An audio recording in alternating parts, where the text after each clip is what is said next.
¿Cómo están? Muy buenas noches, bienvenidos a la entrevista de CNN Chile. Esta noche nos acompaña alguien que podríamos decir que tiene doble militancia. Es un político que ha tenido cargos muy relevantes en Chile. Fue, sin ir más lejos, ministro secretario general de la presidencia del presidente Eduardo Frei Ruiz-Tagle, pero también un intelectual que ha pensado y que ha escrito sobre temas que tienen que ver con el poder en Chile. Habiendo vivido el poder y habiéndolo también estudiado, nos acompaña hoy Genaro Arriagada. Señor Arriagada, buenas noches, gracias por acompañarnos. Buenas noches, muchas gracias por invitarme. Un libro relativamente antiguo, pero que hoy siento que tiene más importancia que nunca, Los empresarios y la política, de lo muy poco que se ha escrito sobre este tema en Chile, y que tiene algunas lecciones y algunos temas que hoy resuenan más que nunca. ¿Cómo son los empresarios chilenos en su relación con la política? Bueno, lo primero que quiero decir es que tanto la clase empresarial como la clase política chilena, comparativamente a América Latina, son menos corruptos, sin duda. Pero sí los empresarios han sido muy activos en su intromisión en la política. Los gremios empresariales en Chile tienen un rol que es mucho más fuerte que el que, por ejemplo, se registra en Estados Unidos. En Estados Unidos, el equivalente de la SOFOFA es la Asociación Nacional de Manufactura, la National Association of Manufacturers. Nadie sabe cuál es el nombre. Y tienen influencia, lo hacen de una manera mucho más discreta. Y yo diría que en general en los países de América Latina, salvo situaciones de mucha crisis, los empresarios chilenos, sus gremios son muy activos en el debate público y en la política. ¿Son muy protagonistas en la política porque defienden intereses, porque defienden alguna ideología en particular, porque se identifican con algún grupo político? Yo creo que, como en las encuestas, las tres cosas a la vez. Primero, es legítimo que defiendan sus intereses, porque la defensa de los intereses es un derecho y no es un acto de corrupción. Y en consecuencia que los empresarios defiendan sus derechos está muy bien. Lo que pasa es que deben hacerlo con transparencia, a través de los medios adecuados, en fin. En segundo lugar, los empresarios, por sus propias características, están más cerca de ciertos valores que otra gente. Por ejemplo, para los empresarios el derecho de propiedad es muy importante. En ese libro yo planteo de que los empresarios en todos los países del mundo tienen una profunda desconfianza hacia el Estado. Incluso llegan a tener un odio al Estado. En segundo lugar, bueno, creen mucho más en el mercado que cualquier otro sector, que los trabajadores, que los políticos, en fin. Entonces también hay un factor de ideología. Y seamos francos, defender una ideología está dentro del derecho de todo chileno. Ahora, eso que es natural para los empresarios en todo el mundo, ¿en Chile es más acusado, es más acentuado el hecho de identificarse con un determinado sector político, con la derecha? Bueno, si tomamos, por ejemplo, las donaciones reservadas del CERVEL, que pueden ser un indicador, los datos de un artículo de Engel de hace bastante tiempo indican que del total de las donaciones que son legales, reservadas que se hicieron en el CERVEL, 47% iban para la UDI, un 25-26% para Renovación Nacional, un 15% para la Democracia Cristiana, un 8% para el Partido Socialista. Claramente, cuando los empresarios actúan en política, actúan mucho más cerca de los partidos de derecha, porque, para volver de nuevo, tienen con ello una mayor cercanía ideológica, de respeto a la propiedad, de distancia con el Estado, de una creencia casi religiosa en el mercado. Cuando un empresario financia una campaña, ¿eso es una inversión? ¿Él espera obtener una rentabilidad a cambio? Bueno, Milton Friedman decía una cosa, que no existe un almuerzo gratis. Y en consecuencia, el problema está en que si esto no se arregla, la tentación del dinero es capturar el Estado, capturar las instituciones y las personas. Y a su vez, la política es un oficio que si no se arregla, está en la demanda de gasto que en definitiva los políticos terminan acudiendo a quienes tienen dinero, que son los empresarios y no las monjas de la caridad, a pedirle dinero. Entonces, todas las sociedades reglan esto. Porque si no se arregla, esto puede ser lo más tóxico para una nación. ¿Y qué tan capturada está el Estado o qué tan capturada está la democracia en Chile por este factor? Bueno, yo creo que no es tan así.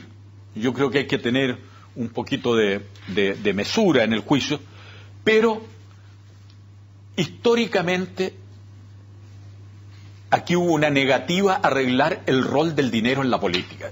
Y la prueba de ello, tú lo has dicho muchas veces, es que la primera ley de financiamiento de la política, que arregla el financiamiento de la política, es del año 2003. Y esa ley, cuando la propuso el gobierno de Lagos, tenía una componente mucho más agresiva que el que resultó en el Parlamento. Y entonces la ley en el fondo terminó siendo una ley muy débil. Prácticamente no estableció límites al gasto, con lo cual las campañas se hicieron cada vez más caras. Y mientras más cara una campaña, mayor el riesgo de corrupción. Y por otro lado, no se creó un servicio como el CERVEL, que existía, no se le dotó a ese servicio de instrumentos suficientes como para auditar los costos de las campañas y asegurar que lo que se declara es verdadero. Y esto de los aportes reservados, que se puedan entregar dinero supuestamente, así se planteó para que el candidato no sepa quién le pasó esa plata, y de paso la ciudadanía tampoco. ¿Tiene lógica? No tiene lógica, a mi juicio. Yo quiero decir de que en esta materia, yo he escrito bastante sobre esto, yo siempre me opuse. Me pareció que en un país tan pequeño como este todo el mundo sabe, y que esto creaba una situación muy peligrosa, porque la persona podía perfectamente vivir en esta sociedad donde todos nos conocemos, de llegar y decir, mire, a usted o a ti, te acabo de depositar 30 millones de pesos en el CERVEL como donación reservada, anda y reclámalo, ¿me entiendes? Entonces, ¿qué es lo que pasa? Que no es cierto que no se estableciera una conexión, existía una conexión, pero lo más peligroso es que como esos fondos son reservados, el grueso público no sabía. Entonces era de una manera irregular, transparente entre el donante y el recipiente, entre el empresario que depositaba ese dinero y el candidato que lo recibía. Esa era una relación de hecho transparente. Legalmente se decía que no, pero de hecho era. Pero lo más peligroso es que los ciudadanos no sabían de esta donación. Yo siempre digo que, por ejemplo, en Estados Unidos, cuando uno llega y se mete en los grandes páginas y servicios que averiguan el financiamiento de la política, uno aprieta dos teclas y si se está discutiendo la ley para las fundiciones de cobre, dice ¿dónde pusieron dinero las fundiciones de cobre? Y le sale la hoja indicando cuánto recibió cada parlamentario de las fundiciones de cobre. La pregunta es por qué eso no existe en Chile, porque esta ley fue concordada entre Concertación y Alianza, finalmente todos votaron a favor. Sí, pero esa ley, en el fondo, el peso de la negociación estuvo en la UDI y la UDI la amputó muy fuertemente. Lo que el gobierno de Lagos, yo no era parte del gobierno de Lagos, así que estoy hablando, quería era una legislación mucho más estricta. Y como esto lo hemos pagado muy caro, porque si hubiéramos hecho una buena legislación en el año 2003, no tendríamos esta escandalera que hoy día tenemos. Y como yo soy un optimista, espero que de esta crisis surja una cosa que es muy importante, que los empresarios estén muy interesados en que esta relación sea transparente, porque, lo vemos en el caso Penta, una infidencia de un contable, de un ingeniero comercial, puede derrumbar un imperio económico. Y en consecuencia los empresarios miran aterrados hoy día la posibilidad de dar dinero a la política. Pero a su vez, los políticos, con una ley estricta, van a tener mucho cuidado en andar pasando el sombrero entre los empresarios, porque eso les puede costar desde cárcel hasta su prestigio. Y en consecuencia esta es una buena oportunidad. Cuando vuelve la democracia, la Concertación tiene que competir electoralmente con la Alianza, que tenía una forma más fácil de conseguir dinero. Primero puede haber habido fuentes externas durante la recuperación de la democracia, llegaba plata de fuera básicamente, pero después, ¿cómo se produce ese acercamiento entre la Concertación y ciertos empresarios para que ellos comiencen también a aportar, que me imagino que la Concertación lo necesita? Sin duda. Ese es el gran drama de esto. de que en definitiva se fue creando este vínculo que una sociedad, no puede haber política sin financiamiento, no pueden haber campañas sin financiamiento, pero lo que hacen las naciones desarrolladas es que establecen una legislación muy clara y muy dura en esta materia. Y aquí, desgraciadamente, no hubo nunca la decisión de hacer una ley eficaz. La primera, desde el tiempo de Bernardo Higgins, es la que ocurre en el 2003 con Lagos. Y fue una muy mala ley, y en eso estamos de acuerdo todos. Las empresas o los grandes empresarios o el gran poder económico pueden influir, por ejemplo, financiando campañas, pero pueden influir de otras formas también. ¿Qué pasa, por ejemplo, con el financiamiento de los centros de estudio? Bueno, yo creo que eso también hay que arreglarlo. Vuelvo al ejemplo en Europa y en Estados Unidos, cuando un centro de estudio, así sea la Universidad de Oxford o Cambridge en Londres o en Inglaterra o la Universidad de Harvard, si yo recibo fondos para hacer una investigación sobre las AFP, mi centro académico, y yo no declaro de que esta investigación se hizo con financiamiento de tales y cuales empresas, yo cometo una violación de la norma ética que me puede costar hasta mi cargo de profesor universitario. ¿Qué pasa en Chile? Nada. Entonces, ¿qué es lo que hay que hacer aquí en Chile? Los centros de estudio, que además tienen una particularidad, pueden acudir al Parlamento. Yo me acuerdo cuando yo era ministro y me tocaba negociar algunas leyes, que de repente había algún centro de estudios que estaba presente ahí. Bueno, el que pisa el Parlamento no puede pisar el Parlamento si no se sabe hasta el último peso de su financiamiento.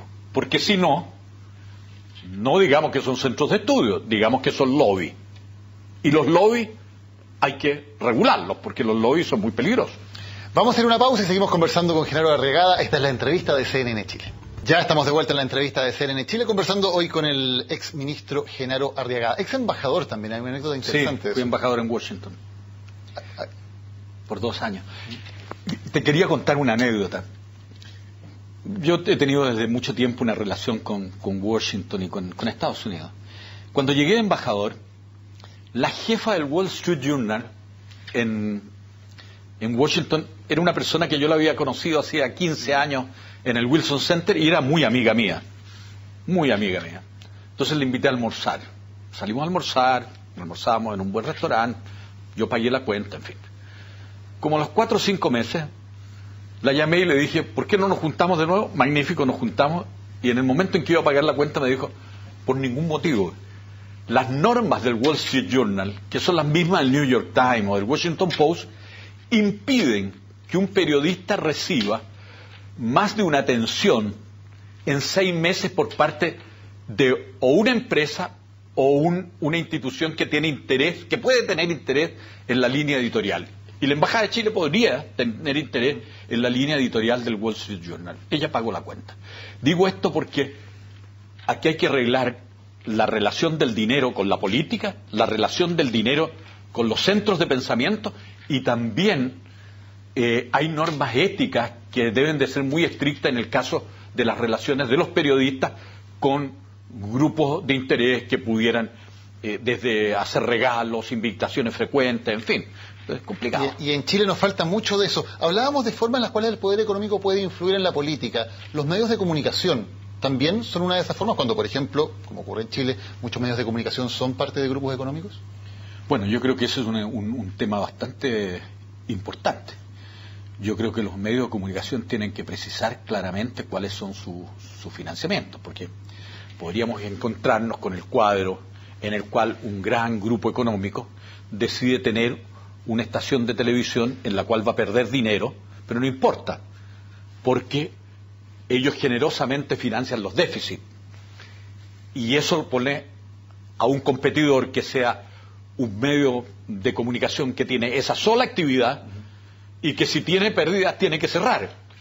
En cambio, si ese medio de comunicación forma parte de la estrategia comunicacional de un gran grupo, el gran grupo puede decir, bueno, ¿y qué nos importa perder 30 millones de dólares anuales si esto nos da una influencia sobre la opinión pública? En consecuencia, yo creo que en esta materia las normas las contabilidades de los medios de comunicación deben precisar eso. ¿Qué pasa con la puerta giratoria? Y me refiero no a la puerta giratoria de la delincuencia, sino a la puerta giratoria entre poderes públicos y grandes grupos económicos o grandes conglomerados. ¿Hay regulación suficiente en Chile? Bueno, la primera vez que se arregló fue en la Comisión de Ética Pública de que tú hablabas, que me tocó a mí organizarla al comienzo del gobierno del presidente Frei Ruiz Tagle.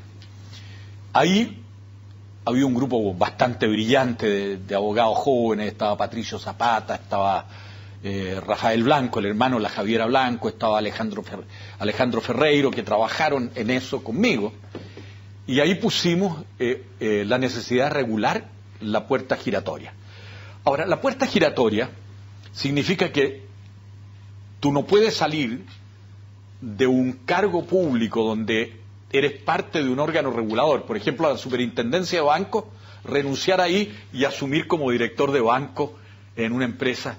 Ahora, eso tiene que tener un límite. Se establece en algunos países de que ese límite son 6 meses, en Chile normalmente son 6 meses. En otros países se establece que es 1 año, pero si es 1 año o 2 años, en esos casos se estima que puesto que esa persona no puede trabajar, se le paga una parte de la remuneración que tenía. No sé si me explico. Si yo soy un funcionario de la superintendencia de banco, un alto funcionario de la superintendencia de banco, yo no puedo trabajar en un banco por 2 años.